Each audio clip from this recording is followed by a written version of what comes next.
Hello and welcome to the RRA. So today we are going to discuss about the third passive component, that is transformer. Okay. So we have studied about the resistor inductor. Now we will going to learn about the transformer.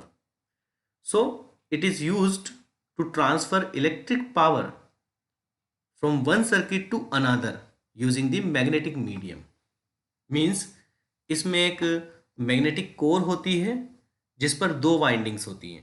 एक winding पर input power दी जाती है, उसे primary winding कहते हैं, और दूसरी winding पर लोड को पावर डिलीवर करने की लिए कनेक्ट किया जाता है, उसे हम सेकेंडरी वाइंडिंग कहते हैं।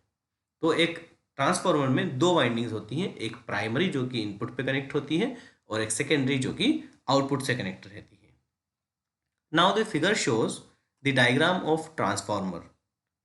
First part represents circuit diagram and second part shows structure of transformer. Okay? So जो dotted line से magnetic flux शो किया हुआ है ये उसकी वर्किंग को रिप्रेजेंट करता है। जैसे एक वोल्टेज सोर्स प्राइमरी वाइंडिंग से कनेक्टेड है जिसकी वजह से प्राइमरी वाइंडिंग में मैग्नेटिक फील्ड प्रोड्यूस होती है। ये मैग्नेटिक फील्ड सेकेंडरी वाइंडिंग को कट करती है और सेकेंडरी वाइंडिंग में अल्टरनेट वोल्टेज इंड्यूस करती है। ठीक है, तो प्राइमरी वाइंडिंग जो 50 हर्ट्ज की एसी सप्लाई से कनेक्टेड है और एक डॉटेड फॉर्म में मैंने बताया जो मैग्नेटिक फील्ड या फ्लक्स प्रोड्यूस हो रहा है वो उसके प्राइमरी वाइंडिंग के साथ सेकेंडरी वाइंडिंग तक कनेक्शन करता है। ओके, सो प्रोड्यूस्ड वोल्टेज जो है वो एक अल्टरनेटिव करंट को प्रोड्यूस करता है जो लोड के अक्रॉस फ्लो करता है। इस तरह से इनपुट पावर आउटपुट तक पहुंच जाती है। तो जो प्रोड्यूस्ड वोल्टेज होता है वो उसे बढ़ाया या घटाया जा सकता है जो कि डिपेंड करता है प्राइमरी और सेकेंडरी वाइंडिंग की डिज़ाइन पर। ओके, कितने नंबर ऑफ टर्न्स हैं, मतलब कितने बार उसको लपेटा गया है वाइंडिंग को कोर पर, उसके जो टर्न्स हैं उनको से ये डिसाइड हो सकता है कि कितना वोल्टेज बढ़ाया या घटाया जाना है। Okay, so in this we will learn step down transformer. तो इसमें दोनों कॉइल को एक सिलेंड्रिकल या रेक्टेंगुलर कोर पर वाउंड किया जाता है। कार्डबोर्ड के फॉर्म के रेक्टेंगुलर जो होते हैं उस कोर पर उसे वाइंड किया जाता है या लपेटा जाता है। यह फिगर शो कर रहा है रेडीमेड स्टेप डाउन ट्रांसफार्मर को। Okay, another type of transformer is air core transformer, जिसमें कोर मटेरियल एक एयर होता है, मतलब एयर का अंदर कोर के अंदर एयर फिल की हुई होती है, इसलिए इसे एयर कोर ट्रांसफार्मर कहते हैं। इसे यूज करते हैं जब हाई फ्रीक्वेंसी वोल्टेज सोर्स को यूज करना होता है, मतलब 20 किलोहर्ट्ज से ऊपर की फ्रीक्वेंसी पर इसे यूज किया जाता है। ठीक है, next is iron core transformer. ये लोअर फ्रीक्वेंसी जैसे 50 हर्ट्ज से 400 हर्ट्ज तक यूज किया जाता है। इसमें लो रिलेक्टेंस मैग्नेटिक मटेरियल यूज करते हैं, जैसे आयरन में मैग्नेटिक मटेरियल लो रिलेक्टेंस के साथ होता है। इसे कम सोर्स फ्रीक्वेंसी मतलब कम फ्रीक्वेंसी वाले मटेरियल के लिए यूज किया जाता है जो कि 20 किलोहर्ट्ज तक का हो सकता है। ज़्यादातर पावर ट्रांसफार्मर आयरन कोर के ही बने होते हैं और इसे इसीलिए कहा जाता है आयरन कोर ट्रांसफार्मर। ठीक है, we will see the composition of transformer now. तो कोर जो वोल्टेज, करंट और फ्रीक्वेंसी जैसे फैक्टर पर डिपेंड करता है, इसमें साइज, वर्किंग लिमिटेशन और कंस्ट्रक्शन कॉस्ट को भी कंसीडर किया जाता है। जनरली कोर मटेरियल के लिए एयर, सॉफ्ट आयरन या स्टील को यूज किया जाता है जो स्पेसिफिक एप्लीकेशंस के लिए सूटेबल होते हैं। Okay, now how can we identify that which transformer need to be used at which place, मतलब कब कौन से टाइप का ट्रांसफार्मर की रिक्वायरमेंट है ये हम पता कैसे करते हैं। तो हम उसका कंपैरिजन कर लेते हैं कि किस किस तरह के ट्रांसफार्मर यूज होते हैं। तो सॉफ्ट आयरन कोर ट्रांसफार्मर तब यूज होता है जब स्मॉल ट्रांसफार्मर की रिक्वायरमेंट होती है, छोटे लेवल के ट्रांसफार्मर्स की। ओके, आयरन कोर ट्रांसफार्मर जो होता है वो एयर कोर ट्रांसफार्मर से बेटर पावर ट्रांसफर कर सकता है। तो जब हमें हाईली इफिशिएंट पावर ट्रांसफर करने की रिक्वायरमेंट होती है वो हम आयरन कोर ट्रांसफार्मर को यूज करते हैं।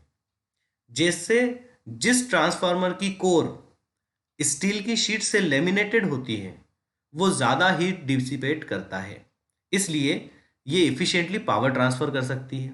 तो इम्पोर्टेंट बात ये है कि सबसे एफिशिएंट ट्रांसफार्मर कोर वो होती है जो मैक्सिमम लाइन ऑफ फ्लक्स को पाथ दे और सबसे कम मैग्नेटिक एंड इलेक्ट्रिकल एनर्जी का लॉस होने दे। ठीक है, losses should be less and maximum line of flux should be passed. Okay, now the figure shows different types of transformer and inductors. अब हर transformer में inductance produce होता है क्योंकि उसमें कॉइल की वाइंडिंग्स की जाती है कोर पर। तो ये अलग अलग टाइप के ट्रांसफार्मर है, छोटे बड़े, पावर रेटिंग के अकॉर्डिंग, ये जिस तरह की हमें आउटपुट पावर रिक्वायर्ड है उसके अकॉर्डिंग। ओके, नाउ ट्रांसफार्मर में जो प्राइमरी और सेकेंडरी वाइंडिंग्स होती हैं उनका रिलेशन वोल्टेज और करंट के साथ कैसा होता है ये देखते हैं। ठीक है, तो characteristics of transformer with the turns end voltage. Turns मतलब कितने बार वाइंडिंग को उस कोर पर लपेटा गया है, कितने टर्न किए गए हैं वाइंडिंग्स के। Okay, so we can see the relation that NP and NS मतलब प्राइमरी वाइंडिंग्स के जो टर्न्स हैं और सेकेंडरी वाइंडिंग्स के जो टर्न्स हैं उन दोनों का रेशो हमेशा बराबर होता है प्राइमरी वाइंडिंग के across induced voltage and secondary winding के अक्रॉस प्रोड्यूस्ड वोल्टेज के रेशो के। तो इनका रेशो आपस में बराबर होता है। एनपी मीन्स प्राइमरी वाइंडिंग के टर्न्स और एनएस मीन्स सेकेंडरी वाइंडिंग के टर्न्स। वीपी मीन्स प्राइमरी और प्राइमरी वोल्टेज और VS is the secondary voltage. ठीक है, सेकेंडरी वाइंडिंग के अक्रॉस वोल्टेज। ओके, इसी तरह से प्राइमरी और सेकेंडरी वाइंडिंग का प्राइमरी और सेकेंडरी करंट से किस तरह रिलेशन होता है वो भी देख लेते हैं। Now the ratio is again the same कि प्राइमरी वाइंडिंग के नंबर ऑफ टर्न्स और सेकेंडरी वाइंडिंग के नंबर ऑफ टर्न्स का रेशो हमेशा बराबर होता है प्राइमरी करंट और सेकेंडरी करंट के रेशो के। ठीक है, करंट भले इक्वल ना हो लेकिन रेशो हमेशा इक्वल रहेगा। Okay, in the same way पिछली जो इक्वेशन हमने देखी थी टर्न्स और वोल्टेज का रिलेशन, और ऊपर जो इक्वेशन लिखी हुई है टर्न्स और करंट का रिलेशन, इसके बेस पर हम वोल्टेज और करंट को आपस में रिलेट कर सकते हैं कि प्राइमरी और सेकेंडरी वाइंडिंग के करंट का जो रेशो होता है वो प्राइमरी और सेकेंडरी वाइंडिंग के अक्रॉस वोल्टेज के रेशो के बराबर होता है। Okay, now the power rating of transformer. ठीक है, तो पावर रेटिंग किस तरह से पावर उसकी कैलकुलेट की जाती है, किस तरह से मेजर की जाती है वो हम देखते हैं कि पावर हमेशा वोल्ट एम्पियर में रिप्रेजेंट की जाती है ट्रांसफार्मर के लिए। इसे कैलकुलेट करने के लिए सेकेंडरी लोड की कंज्यूम्ड पावर को 1.1 से मल्टीप्लाई करते हैं ताकि लॉसेस को भी कंसीडर किया जा सके। Okay, now here it shows the efficiency of transformer in percentage. हम हमेशा एफिशिएंसी को परसेंटेज में मेजर करेंगे। ओके, तो एफिशिएंसी क्या होती है, आउटपुट पावर और इनपुट पावर का रेशो। ठीक है, मतलब कितनी पावर आउटपुट पे पहुंची है और कितनी पावर इनपुट पे दी गई थी उसे आउटपुट तक पहुंचाने के लिए, तो उन दोनों का जो रेशो होता है वो होता है हमारी एफिशिएंसी, और इसे रिप्रेजेंट किया जाता है वोल्टेज और करंट के मल्टीप्लिकेशन से। ओके, तो power is always the product of voltage and current. So output power क्या होगी, सेकेंडरी वाइंडिंग के अक्रॉस फ्लो होने वाला करंट और सेकेंडरी वाइंडिंग के अक्रॉस डेवलप्ड वोल्टेज, तो Vs multiplied by Is। In the same way input power क्या होगी, प्राइमरी वाइंडिंग पे जो वोल्टेज और करंट का मल्टीप्लिकेशन है उसके बराबर। इन दोनों के रेशो को हम 100 से मल्टीप्लाई करके परसेंटेज ऑफ एफिशिएंसी कैलकुलेट कर लेते हैं। ओके, नाउ हाई एफिशिएंसी के लिए ये बहुत जरूरी है कि ट्रांसफार्मर का सैचुरेशन पॉइंट नहीं आना चाहिए।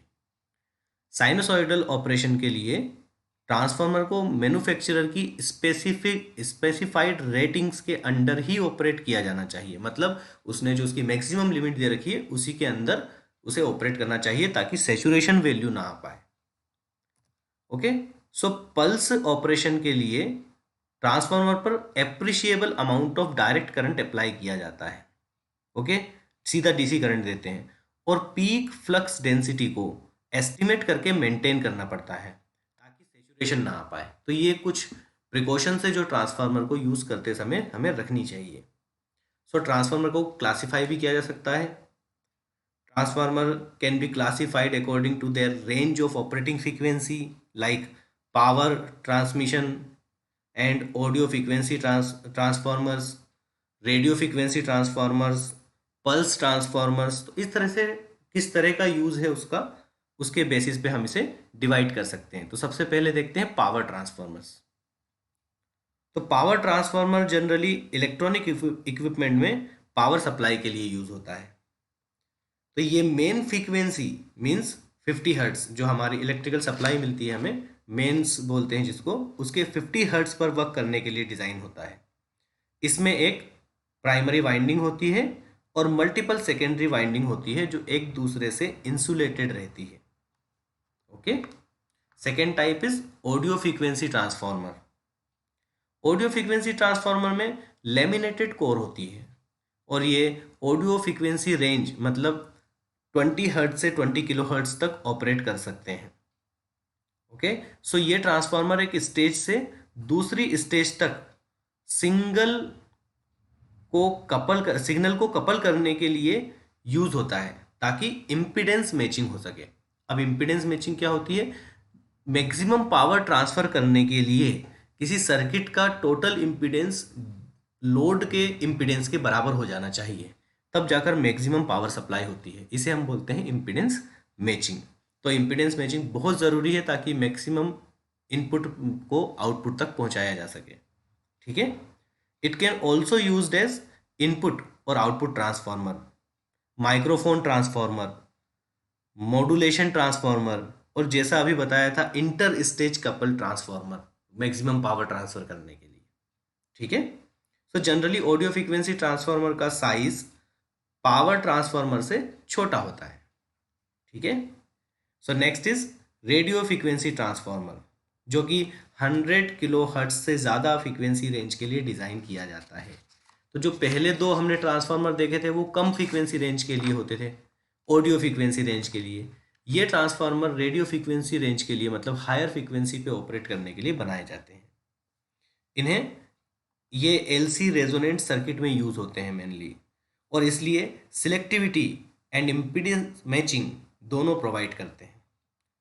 ज़्यादातर आरएफ ट्रांसफार्मर में या तो एक या दोनों वाइंडिंग्स ट्यून्ड होती है ना, मींस कैपेसिटर की हेल्प से एक रेजोनेंट सर्किट स्टेब्लिश करते हैं जो एक पर्टिकुलर फ्रीक्वेंसी पर ही ऑपरेट करता है। ओके।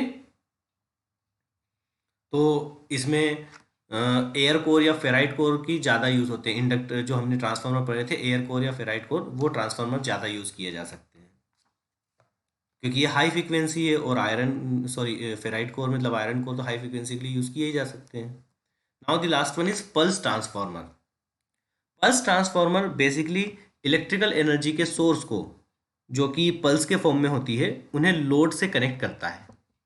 ओके। ये जनरली इलेक्ट्रॉनिक डिवाइस को ट्रिगरिंग करने के लिए यूज होता है, जैसे पावर इलेक्ट्रॉनिक सर्किट में या डिजिटल कम्युनिकेशन में या फास्ट पल्स जनरेशन में, है ना, या स्विच मोड पावर सप्लाई में। इस तरह के पावर ट्रांसफर एप्लीकेशंस के लिए ये यूज होता है।